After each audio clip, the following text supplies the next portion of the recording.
আমি তো চাই না দয়াময়, আজ তোমার তুমি আমার এতটা পাশানো ভাবছো দাদা।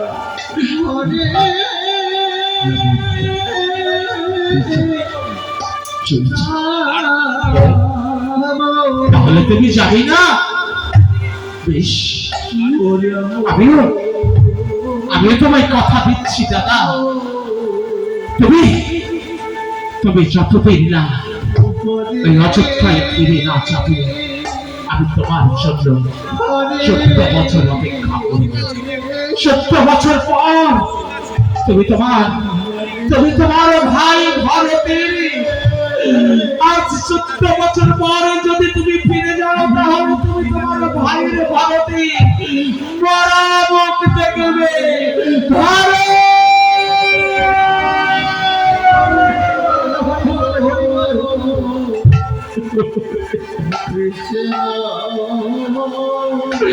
এতেই কি বলছিস দাদা? আমি 14 বছর তোমার জন্য অপেক্ষা করব।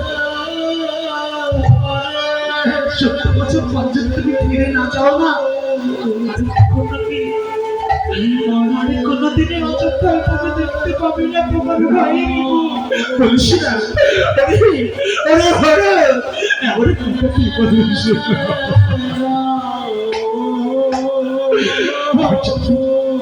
দাদা? আজ তোমার কাছে একটা জিনিস তুমি আমায় দেবে,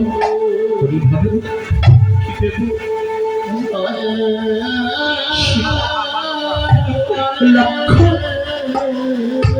দেবার মতো সমর্থ আমার কি আছে? আমার তো দেবার মতো সমর্থ কিছু। আমি তো বনবাস, আজ তোমার কাছে সব থেকে অমূল্য রতন আছে দাদা। বলো দাদা, কি আছে ভাই ভিতরে?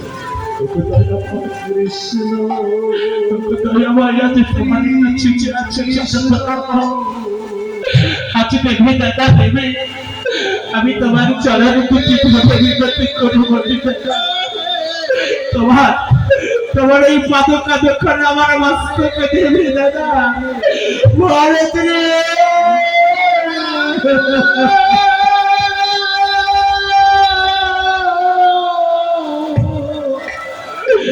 বিদায় হরিয়াল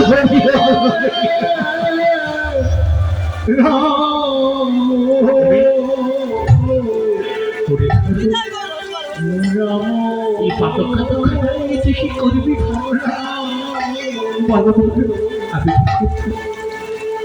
আমি কি করবো দাদা?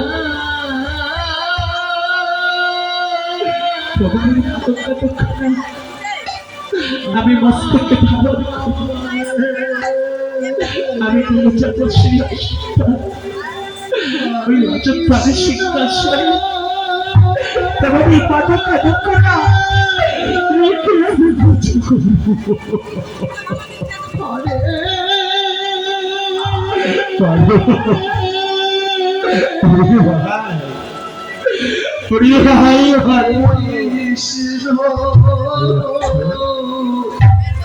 দাদা। সেই লক্ষ্য আচ্ছা ভাই ভারত, এই পাদকা তো খানা করে কাঁদছি লক্ষ্য। অঝরে অস্ত্র বাড়ি আচ্ছা তো তুমি কাঁদছি বলছে পাদকারি।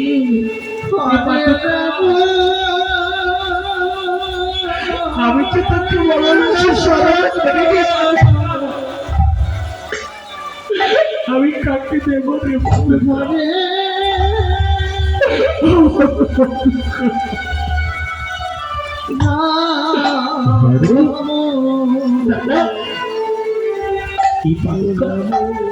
এই পাদকা আমি তোমার হাতে তুলে দেব, কিন্তু পাদকার জন্য কোনো অসম্মান যার কবিত্রী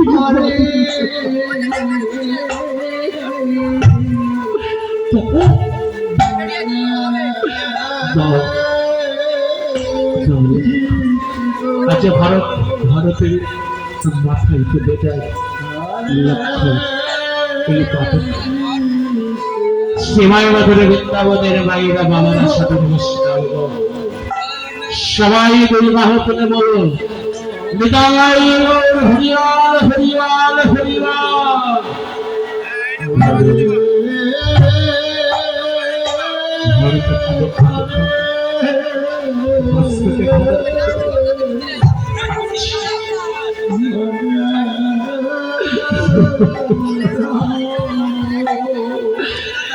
রামচন্দ্র বলছে ভাই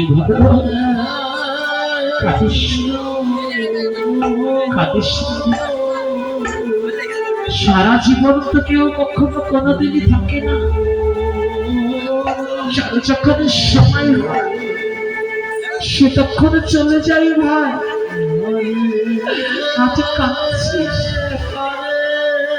আজ আমাদের পৃথিবীর বুকে আমাদের পিতা আমাদের মা করে তুই চলে গেল বলে আজ তুই কাঁদছিস সবাই বলে কাঁদছিস না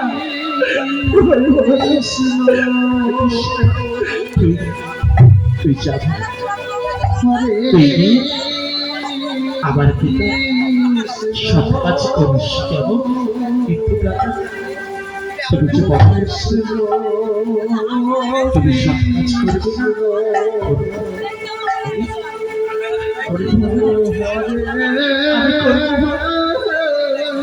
আমি বনপুত্র হয়ে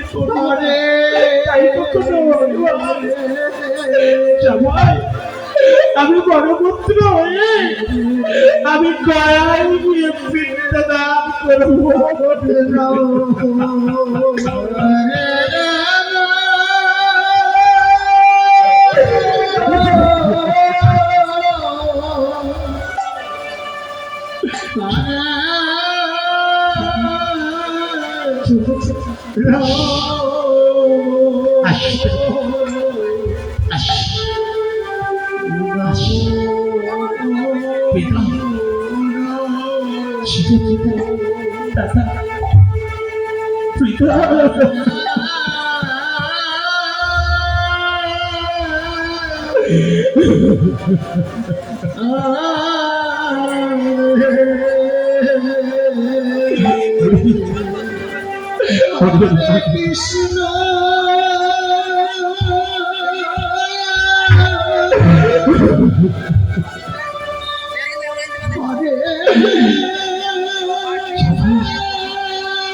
সীতা আজ আমরা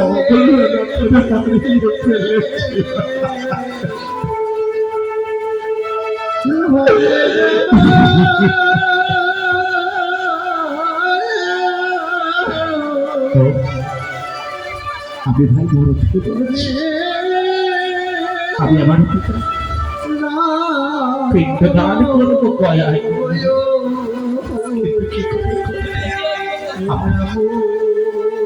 আমার কাছে কোনো কিছু নেই ভাই আমি কেমন করে যাব ওই গয়ায় তাই চলো লক্ষ্য আজ সবার দাঁড়িয়ে দাঁড়িয়ে গিয়ে